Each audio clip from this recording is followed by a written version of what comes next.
Seguimos aqui no Jornal da Manhã com informações da nossa reportagem, porque há uma expectativa hoje para a apresentação da proposta alternativa do IOF para o presidente Lula. Você se lembra, o presidente estava viajando lá para a França, voltou ontem e deve tomar pé da situação hoje. A Aline Beckett tem mais detalhes para a gente a respeito desse assunto. Aline, bom dia para você, bem-vinda aqui ao Jornal da Manhã.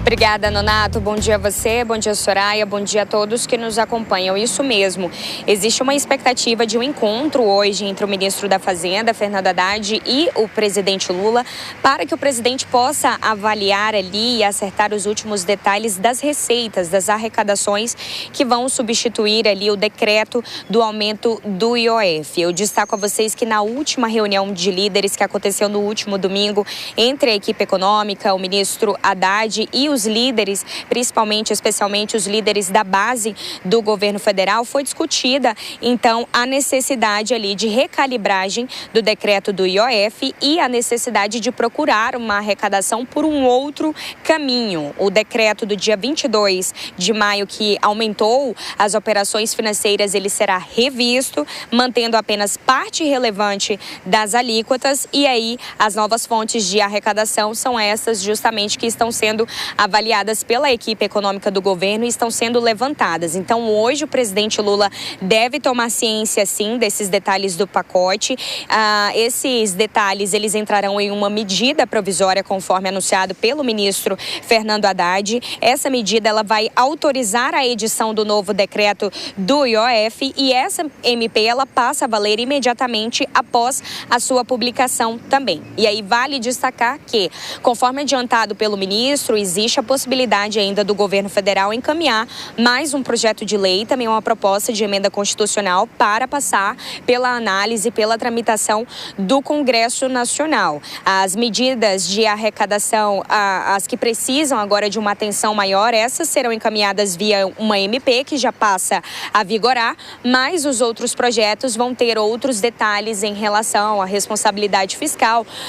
Um outro exemplo disso também é a reforma administrativa, que conforme o presidente Hugo Mota da Câmara deve ser apresentada em julho. Então, alguns pontos como, por exemplo, pisos salariais e isenções fiscais devem ser debatidos dentro do contexto também da reforma administrativa. Então, em resumo, o decreto, ele vai reduzir o IOF na maioria das operações financeiras, será revisto, e a MP, ela precisa ser editada para poder editar aí as novas fontes de arrecadação, os novos tributos que vão substituir o aumento do IOF, como, por exemplo, as apostas online, bets, também investimentos isentos, as aplicações financeiras, as fintechs e bancos e até mesmo também criptomoedas. E aí eu destaco que todas têm uma alíquota específica que já foi ali batida pela equipe econômica do governo, mas aí falta ainda detalhar e chegar em um consenso certinho sobre a alíquota que vai para essa medida provisória. Essa MP, essas medidas, elas substituem mais ou menos cerca de 1/3 da arrecadação que estava sendo prevista inicialmente pelo governo federal em relação ao aumento do IOF. O governo inicialmente esperava arrecadar cerca de 19,1 bi este ano com o aumento do IOF. Agora pretende obter uma receita equivalente a esse número, só que com os novos tributos relacionados ao IR fixo, a tributação das bets, os títulos e as fintechs também, os bancos. Então a gente segue por aqui acompanhando toda essa expectativa de reunião e também de recebimento do presidente Lula desse pacote alternativo que foi elaborado pela equipe econômica do governo federal. Eu não vou detalhar aqui as alíquotas que foram acertadas, porque são muitas alíquotas, mas o ministro da Fazenda, Fernando Haddad, disse que também a equipe econômica ela deve fazer uma coletiva com a imprensa para poder detalhar melhor tudo o que vai ser incluso certinho, tanto na MP quanto nos outros projetos, e também ali a redução de alíquota, o aumento de alíquota, a variação entre elas e todo esse contexto em relação à economia, em relação à questão monetária do país. Eu volto com você, Nonato. Muito obrigado, viu, Aline Beckett, atualizando para a gente essas informações. Eu já convoco aqui também José Maria Trindade, que também está conosco nesta manhã para analisar os temas aqui. O Zé, agora há pouco a gente ouviu aqui o Hugo Mota falando que o Congresso não tem obrigação, não tem compromisso de chancelar apenas aquilo que o governo apresentar. Já o presidente da FEBRABAN dizendo que precisa falar em corte de gastos. O Estado é muito grande, que você precisa trazer corte de gastos também para a mesa de discussão. Hoje o presidente Lula será apresentado a essas alternativas pelo Fernando Haddad, mas a gente já sabe que houve resistência em relação à LCA e LCI, que são do mercado agropecuário e também do imobiliário, com a possibilidade de sair da isenção e ter uma taxação. Ô Zé, o que pode sair desse combo todo aí que a gente tem em discussão? Eu até comentava com a Deise, porque agora está todo mundo na mesma página, né? Está todo mundo sabendo quais são as medidas ou aquilo que poderá ser feito. O que vem por aí, hein, Zé? Bom dia para você. O governo ganhou. O objetivo era evitar o decreto legislativo que cancelaria o aumento do IOF, né? Muito bom dia, Nonato. Bom dia, Soraya. Bom dia, Deise. Bom dia a você que nos acompanha aqui no Jornal da Manhã. Olha, foi uma reunião importante, num domingo, né, depois de uma semana esvaziada devido à reunião aqui do BRICS. E os líderes ali, principalmente os líderes governistas, entenderam a dificuldade do ministro da Fazenda, Fernando Haddad. O que estava em jogo era a situação da equipe econômica.